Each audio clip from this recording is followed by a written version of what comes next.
The information provided on Terminal Addiction Podcast is for educational and informational purposes only. It is not intended as a substitute for professional medical or mental health advice, diagnosis, or treatment.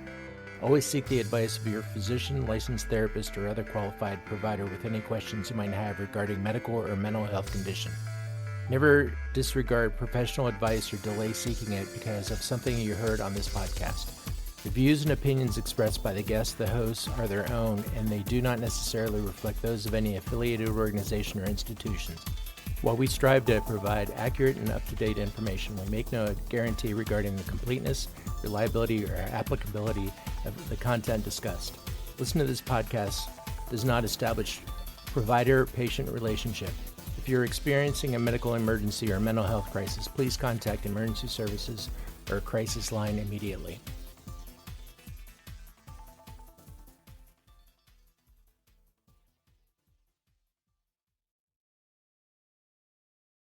Welcome to a bonus episode of Terminal Addiction. I decided to do a bonus episode to kind of go over the history of where this came from, as well as give you some insight as to the process of developing this podcast. So the podcast really began back in July. I had some extra sound equipment that I could either use or I could mothball. And I pitched the idea to a friend of mine, Doug, who's a drug and alcohol counselor, of doing a podcast focusing on addiction. And Doug was interested, but I always gave him the option to back out at any time, right up till the time we decided to announce it. Over the next few weeks, we developed demo ideas, logos, names, and we kept the project private, really, to ourselves.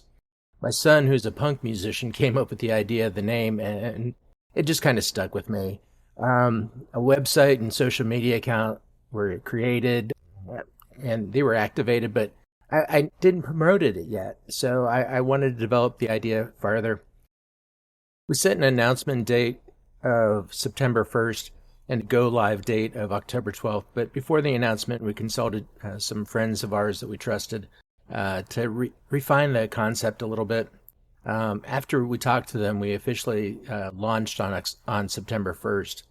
We began recording the first weekend of September, and the first episode was introducing ourselves as well as the concept.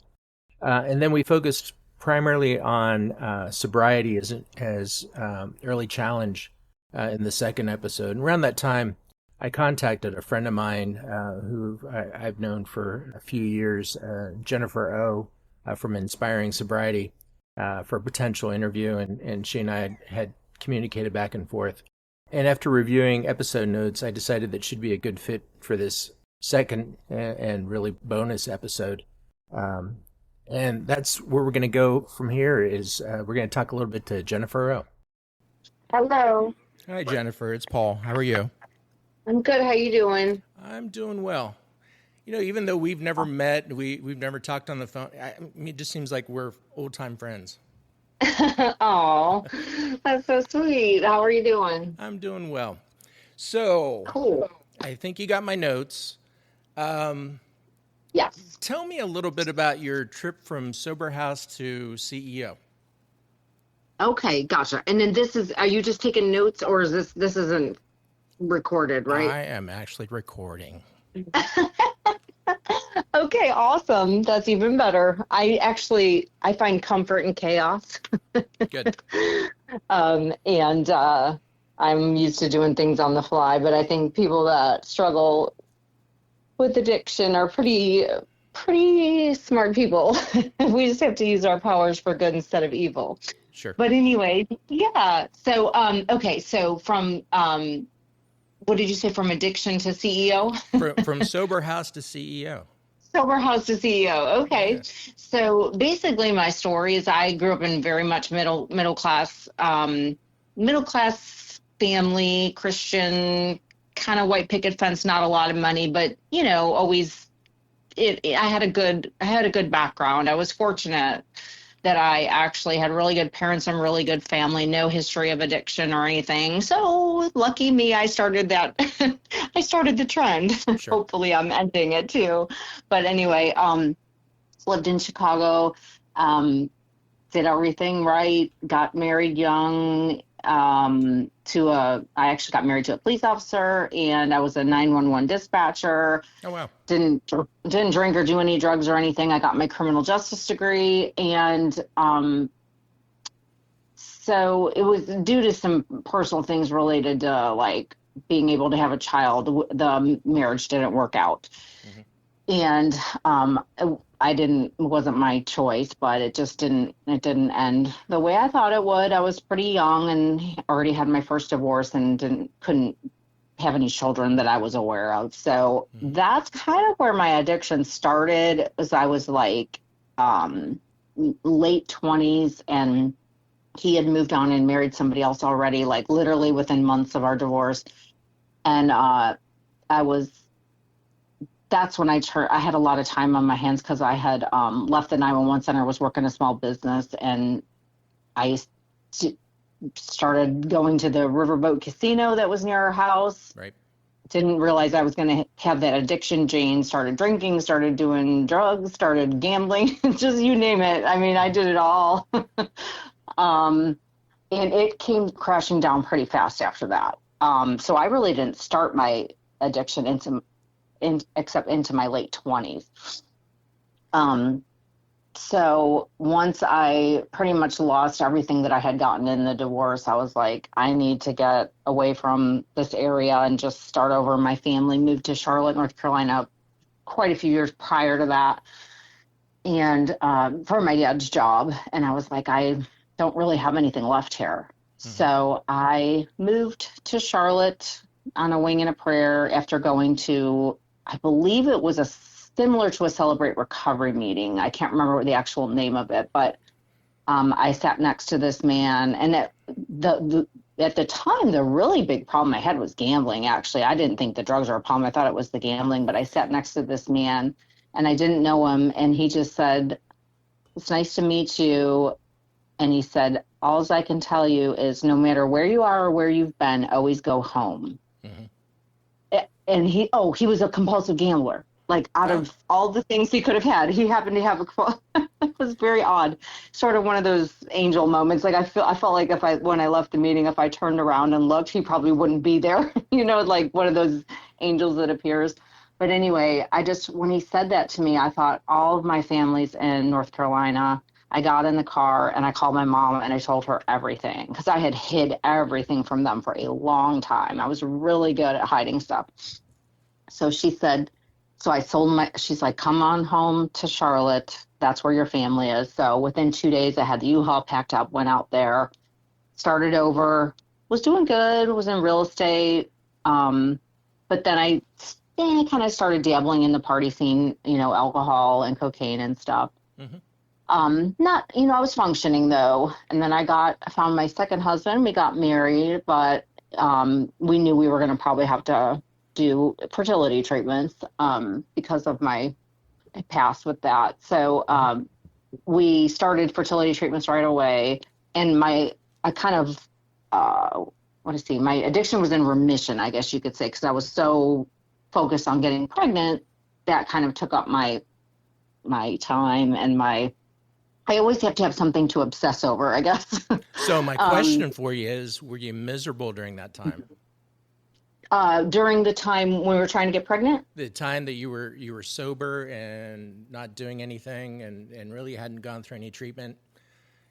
No, I wasn't miserable. Like I said, if I have something to obsess over, mm-hmm. like I have an addiction to sort of, like I say, comfort in chaos. I find comfort in chaos. So solving a problem, like if I have something, and that's probably why I love my business so much, is like, mm-hmm. I like to be busy. I do multiple things. Like I'm addicted to chaos. I guess it's kind of strange, but when I have something to focus on, I'm not miserable. Even if it's a problem, if I'm working towards something, it keeps, I guess maybe it's a little bit of the ADHD. It keeps my brain moving, it stimulates my brain. So I wasn't miserable, but eventually I did come to the point where I just started, we did finally have our children, mm-hmm. and everything, I didn't drink, I didn't do any of that when we had our twins, but we had twins, and I had really bad back problems after the pregnancy because I had a really rough pregnancy. So I had to go on pain medicine, and that reignited my addiction. Gotcha. So then I became miserable Yeah. once that addiction started. And that was obviously a physical dependence, but then I had to take, Adderall to wake up. I had to take Xanax to go to sleep. I had, pain medicine all the time. So it just reignited everything. And long story short, that marriage, unfortunately, he tried to give me as many chances to get help as he could, and eventually the trust just wore down. Sure. So he divorced me, took the kids. They were very young, and then the complete spiral happened. That started in 2015, 2016. That was like complete spiral into cocaine turned to crack. I mean, my real estate career was basically gone. Right. I was homeless, and first, let's see, I got clean in 2021, July 13th, 2021. I was going to ask you that because Yes. you got sober actually right after I did. So, yeah. Okay. 2021 was a good year. I know that was actually, well, I feel like that was the year when fentanyl started really getting heavily put into stuff, because I have a tendency, I feel like God always rescues me from situations right before they get really bad. Mm-hmm. And because I had never been arrested, I had never been at a house when it got raided. It was like I was always I had just left, and like I just got clean. And shortly after, 3 of my close friends that I used to party with all died of fentanyl in the crack. Wow. Within 6 months, yes. So God has a tendency to snatch me out of situations, yeah. But because not everybody's so fortunate. But anyway, 2021. So I feel like a lot of people kind of have that same. Seems like 2021 was a good year for a lot of people. Mm-hmm. Yeah. So anyway, what finally got me clean, you'd think all these things that happened to me. I had gotten kidnapped by a drug dealer because he wanted to know. Yeah, he wanted to know where this other drug dealer lived that did him dirty, but that particular drug dealer actually had always looked out for me, and I considered him a friend, so I wouldn't tell him. So I got kidnapped by this drug dealer and his girlfriend and kept in a car for 3 hours at gunpoint. I finally escaped and ran down the street. It was not in a good area, mm-hmm. But he chased me down, and I don't know if it was pistol whipped or the fit. I'm not sure because I was trying to cover my face, but basically my face, I had to have facial reconstruction after whatever he hit me with was either his fist or the gun. I'm not sure. Mm-hmm. So the left side of my face had to be like rebuilt. My eye was like hanging out of my socket. And anyway, he did wind up going to prison because he got arrested for the kidnapping and, it was not attempted murder. It was assault, mm-hmm. Assault with a deadly weapon. And then he got out on an ankle monitor and murdered somebody. So he's locked up as far as I know still. But anyway, you'd think that would get me clean, but it didn't quite get me there. But I was running the streets in all over Charlotte, really, driving drug dealers around because I had a vehicle and a valid license. So when I ran out of money, I would just drive people places, and that's how I supported my habit. But then eventually I did get arrested, and they were wanting me to become a confidential informant. And I was like, nope, I've already been almost killed by a drug dealer. I think I'll pass on that. But I lied and told them I would. So they released me at the scene. And then when I didn't call them back, they arrested me. And I got charged. It was actually by Homeland Security and the sheriff's office. Oh, wow. But I was like, that's it. That was July 12th, 2021 that I got arrested. Mm-hmm. July 13th is my clean date. That was the day when I got out of jail. I was only there for about 6 hours because I had never been arrested before for anything like that. I immediately got my stuff together, and I had been in multiple Oxford houses at that point. So I knew I had always wanted to go to Charleston because I just think it's a great city. So I found a Charleston Oxford house that had an opening, and got my car out of the pound. Can't believe I still had a vehicle. It's crazy. And drove down to Charleston and stayed down there about 2 years and got clean and never looked back, got away from it, stopped drinking. That was a big thing. I stopped drinking because that's what always would lead me back to the crack dealer. Mm-hmm. Um, and that in that Oxford house, that's where I had these charges pending. They eventually got dismissed, but I was having a hard time finding a job because they had these horrible charges. It seemed like everybody was using the system where it pulls up pending charges on your background. So I was having a hard time getting a job. So I was like, wonder what I could do, like small business wise, but I don't have a lot of money.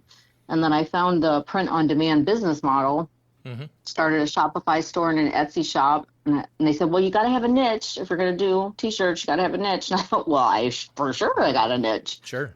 And started trying to create designs. They were horrible in the beginning. Didn't know what I was doing. No, wait a second. I'm wearing an Inspiring Sobriety T-shirt that I bought from you years ago. So, You are? Which one is it? Actually, I'm wearing one of the fuck addiction ones right now. Oh.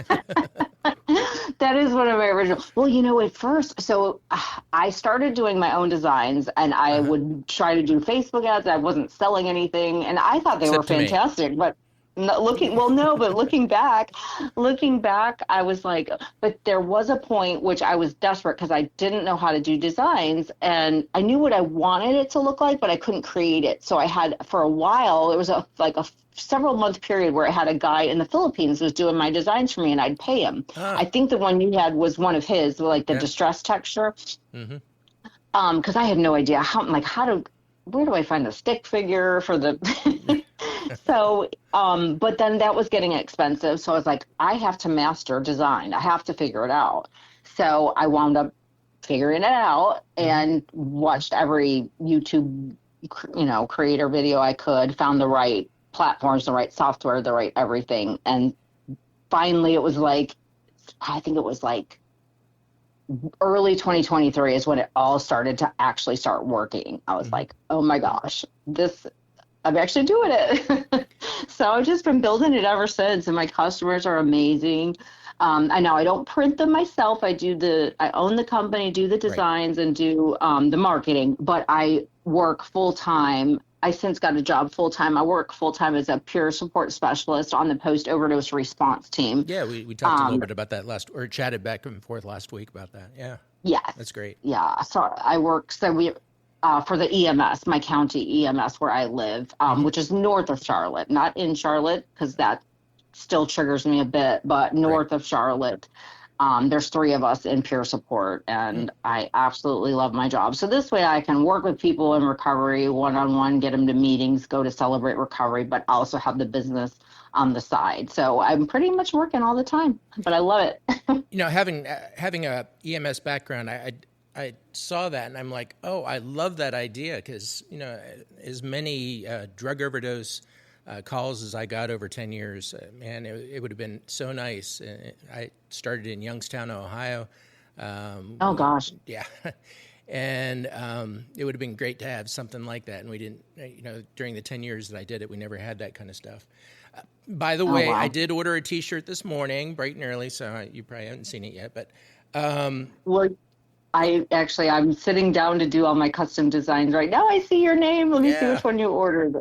Okay. I was Akron. Yes. Akron, a turning point. I started doing, people were wanting a lot more of the AA design. So I started I don't know if you've ever seen, and people are copying me now, but I'm 99% sure it was my original idea because I got it off of there. I saw a T-shirt on Etsy that said, David's beer removal service. It was the guy holding a beer. Like, if you don't need your beer, I'll remove it for you. And I thought, God, that's so cute. How can I? And that's what so I created Bill and Bob's character defect removal service. I like it. So I actually went to Founders Day this year for the first time. And I lived in the Akron area for a while.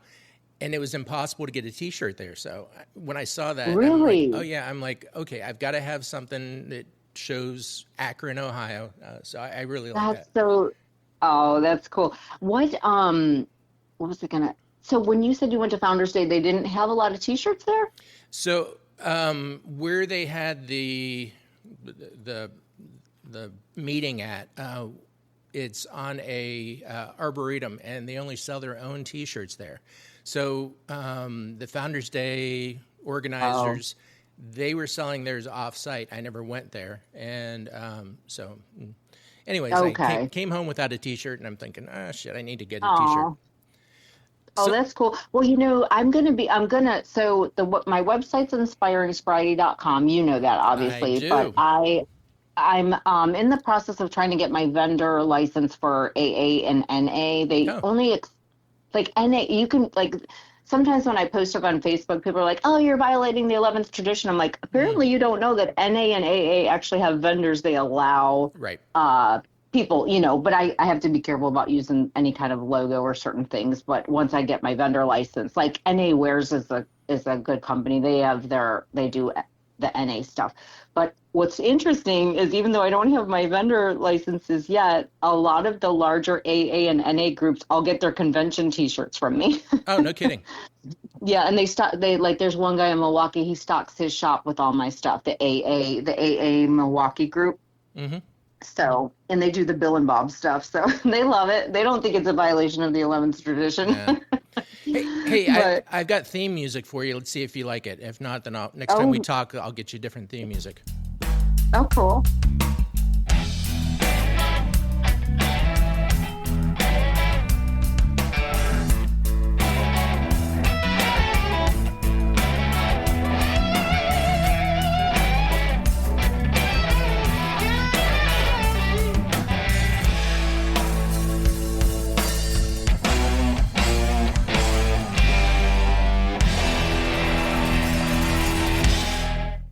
What do you think?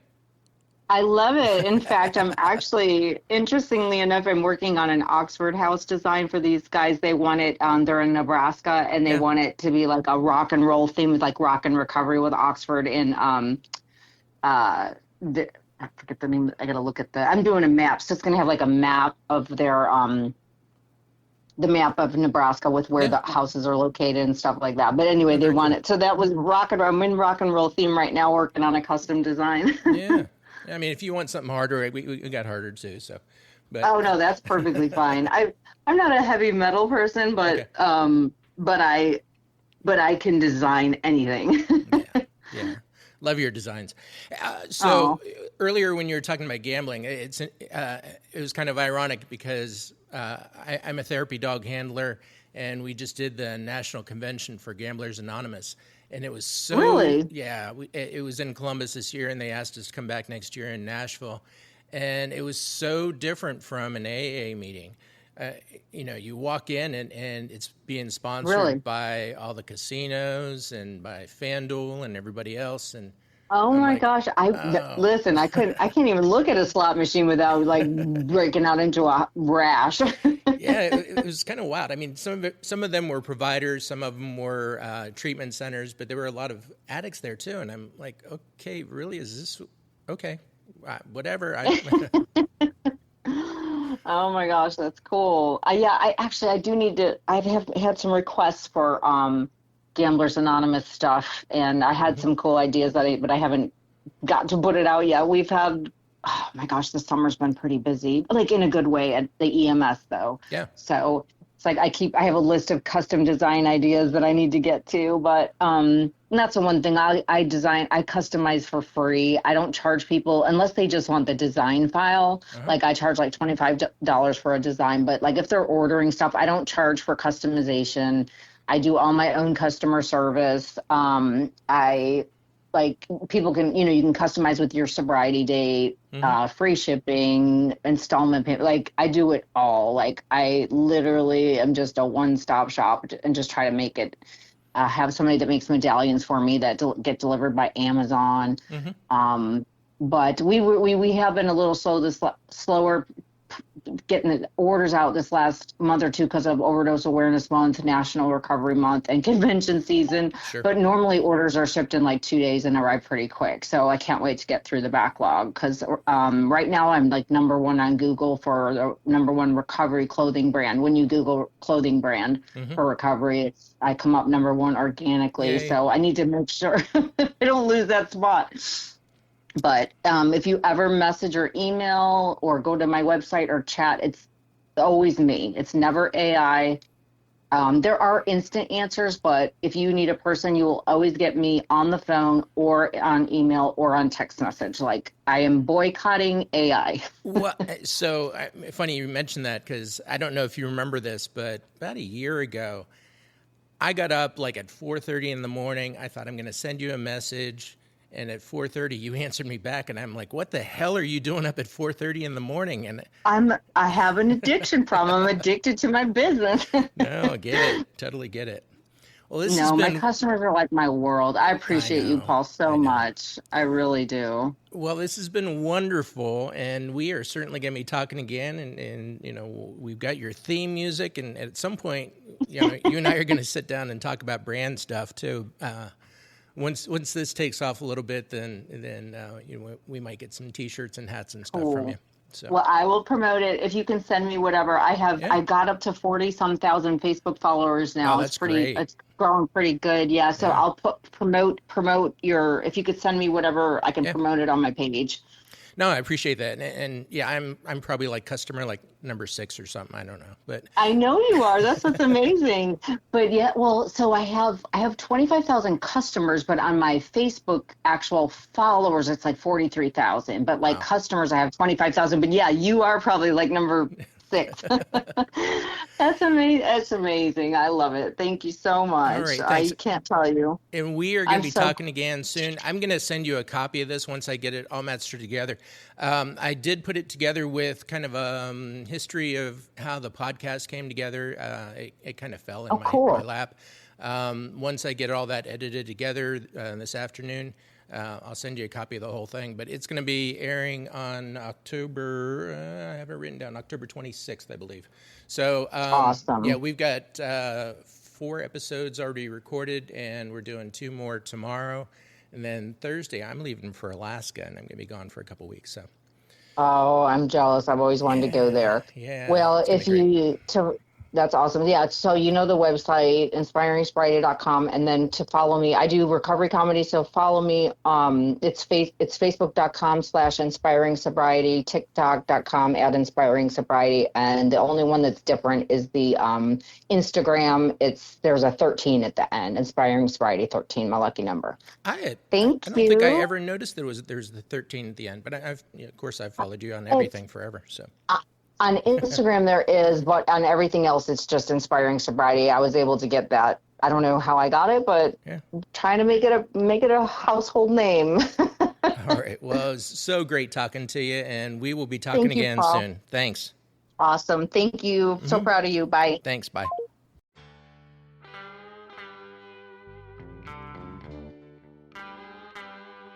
The views and opinions expressed in this podcast are those of the hosts and guests and do not necessarily reflect those of any affiliated organization.